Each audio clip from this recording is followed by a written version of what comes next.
کئی سال قبل سعودی عرب کے سب سے دلیر بادشاہ شاہ فیصل شہید کا قاتل اس کا اپنا بھتیجا تھا۔ یہ بھتیجا بیرون ملک پڑھنے کے لیے گیا اور ایک دجال یا شیطان کی پیروکار لڑکی کے جال میں پھنس گیا۔ اس لڑکی نے اپنے حسن اور جھوٹی محبت کے علاوہ یہ دونوں طریقے یعنی کالا جادو اور MK الٹرا، یہ دونوں طریقے اس پر آزمائے اور اس کے سامنے یہ شرط رکھی کہ اپنے چچا کو قتل کرنا ہوگا۔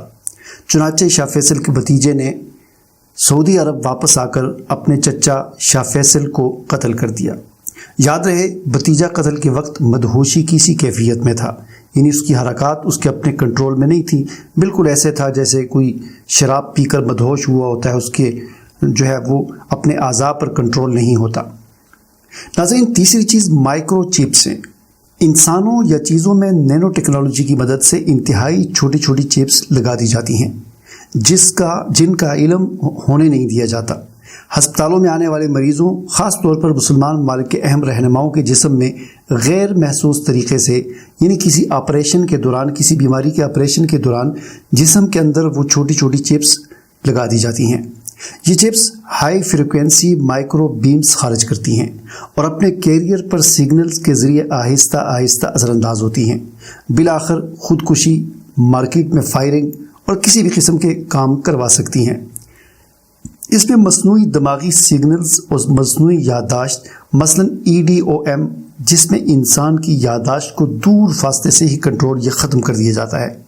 چنانچہ انہی چپس کے ذریعے حکمرانوں کے دماغ کو بھی کنٹرول کیا جاتا ہے۔ ناظرین، چوتھی چیز شارٹ ویژن ہے۔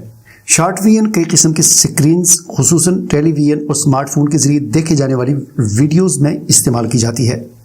ایک عام ویڈیو میں فی سیکنڈ 45 ساکن فریمز یا تصاویر ہوتی ہیں، یعنی یہ جو ویڈیوز ہم دیکھتے ہیں تو ان ویڈیوز میں ایک سیکنڈ میں 45 تصویریں ہماری آنکھوں کے سامنے سے گزرتی ہیں۔ تو یہ اتنی تیزی سے گزرتی ہیں کہ وہ ہمیں ویڈیو نظر آتی ہے۔ ویڈیو بھی دراصل تصویریں ہی ہوتی ہیں، جو ایک سیکنڈ میں 45 تصویریں ہماری آنکھوں کے سامنے سے گزرتی ہیں تو وہ ہمیں تصویر حرکت کرتی ہوئی ویڈیو کی شکل میں نظر آتی ہے۔ تو ایک عام ویڈیو میں فی سیکنڈ 45 ساکن فریمز یا تصاویر ہوتی ہیں۔ ان میں سے صرف ایک فریم یعنی ایک تصویر میں اپنے مطلب کی چیز ڈال کر بار بار دکھا کر انسانی لاشعور سے مطلوبہ نتائج حاصل کیے جاتے ہیں۔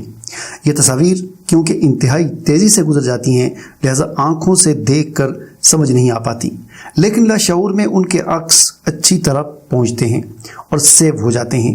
اشتہارات حتیٰ کہ انتخابات کے حوالے سے بھی کامیاب تجربات ہو چکے ہیں۔ عوام اور خصوصاً بچوں کو فاسٹ فوڈ کا نشہ بھی اسی کے ذریعے لگایا جاتا ہے۔ ناظرین، مختلف کمپنیاں اپنی ایڈورٹائزنگ میں اسی تکنیک کو اختیار کرتی ہیں۔ مثلاً پیپسی پورے ملک میں اتنی چاکنگ کرتی ہے کہ آپ مشرق کی طرف دیکھیں، مغرب کی طرف دیکھیں، شمال کی طرف دیکھیں، جنوب کی طرف دیکھیں، حتیٰ کہ اوپر کی طرف بھی دیکھیں تو دن میں سینکڑوں مرتبہ پیپسی کا لوگو، پیپسی کا کلر اور پیپسی کا نام آپ کی آنکھوں کے سامنے سے گزرتا ہے۔ اسی طرح دنیا بھر کے معروف نیوز چینلز کے لوگو، پرومو وغیرہ میں اسی قسم کی چیزیں بار بار دکھائی جاتی ہیں۔ جیو نیوز اور دیگر پاکستانی چینلز ایک آنکھ کو مختلف اینگل سے بڑی تیزی کے ساتھ اپنی بریکنگ نیوز میں دکھاتے ہیں اور بار بار دکھاتے ہیں۔ ناظرین، پانچویں چیز بیک ٹریکنگ ہے۔ آپ جانتے ہیں کہ موسیقی کو قرآن پاک میں اور نبی کریم صلی اللہ علیہ وسلم نے شیطان کی آواز قرار دیا۔ شاید آج سے 1500 سال قبل یہ بات سمجھنا مشکل ہو کہ یہ شیطان کی آواز کیسے ہے، لیکن اب یہ بات تحقیق سے ثابت ہو چکی ہے کہ ایلومیناتی کے لوگ موسیقی کی دھنوں میں شیطانی پیغام فیڈ کر کے مشہور گیت بناتے ہیں۔ دماغ کو کنٹرول کرنے کی اس تکنیک میں موسیقی کے اندر مزید شیطانی پیغامات اور آوازیں ملا دی جاتی ہیں۔ عام طور پر یہ اس طرح کے جملے ہوتے ہیں، مثلاً میں شیطان سے محبت کرتا ہوں، مجھے اپنے ماں باپ سے نفرت ہے، میں ڈیول ہوں یا ڈیول میرا یار ہے، وغیرہ وغیرہ۔ یہ پیغامات کیونکہ خاص سنائی نہ دینے والی فریکوینسی میں ہوتے ہیں یا بڑی تیزی سے بولے جاتے ہیں یا دھنوں کی شکل میں ہوتے ہیں، لہذا کان تو نہیں سن پاتے لیکن انسان کا لاشعور اچھی طرح سن لیتا ہے اور یہ پیغامات انسان کے لاشعور میں پہنچ جاتے ہیں۔ اکثر چیزوں کے بیک گراؤنڈ میوزک میں یہ بیک ٹریکنگ تکنیک پائی جاتی ہیں، خصوصاً کارٹونز اور ویڈیو گیمز وغیرہ میں۔ چونکہ یہ دونوں چیزیں بچے دیکھتے ہیں، کارٹونز بھی بچے دیکھتے ہیں اور ویڈیو گیمز بھی بچے کھیلتے ہیں، تو ان پر یہ چیزیں بڑی تیزی کے ساتھ اثر انداز ہو جاتی ہیں۔ اس کی کئی مثالیں ہیں کہ لوگوں نے قتل و غارت کیا اور ثابت ہوا کہ یہ کسی بینڈ کے بیک ٹریک کیے ہوئے گانے کو سننے کی وجہ سے ہوا۔ بعض موقعوں پر امریکی عدالتوں نے قاتل کے ساتھ گانا بنانے والے بینڈ کو بھی سزا سنائی۔ ناظرین، یاد رہے کہ دنیا میں سب سے زیادہ ریسرچ یہودیوں نے کی ہے، اور وہ بھی بچوں پر، اور بچوں کے بھی تحت الشعور اور لاشعور پر، لہٰذا سب سے زیادہ بچوں کی حفاظت کی ضرورت ہے۔ فلسطینی تنظیم حماس کے بانی شیخ احمد یاسین فرمایا کرتے تھے، ہماری یہود سے جنگ ہمارے بچوں پر ہے، یا تو وہ ہمارے بچوں کو اپنے رنگ میں رنگ لیں گے یا پھر ہمارے بچے بڑے ہو کر ان سے بدلہ لیں گے۔ ناظرین، اب سوال یہ پیدا ہوتا ہے، اور نہایت اہم سوال پیدا ہوتا ہے کہ ہم کیا کریں؟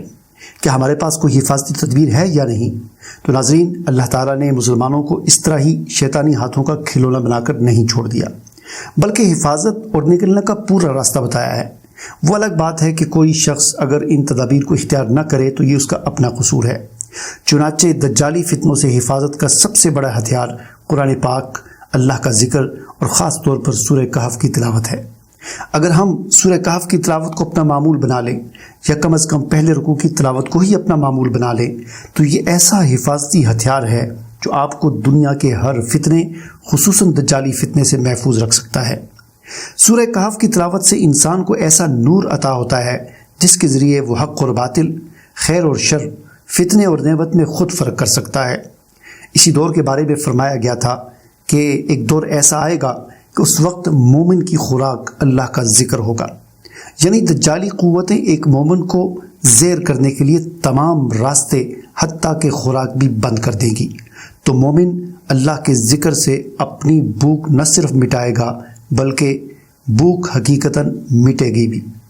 اللہ تعالیٰ سے دعا ہے کہ اللہ تعالیٰ ہماری تمام دجالی فتنوں اور گمراہی میں ڈالنے والے فتنوں سے حفاظت فرمائے۔ آمین ثم آمین۔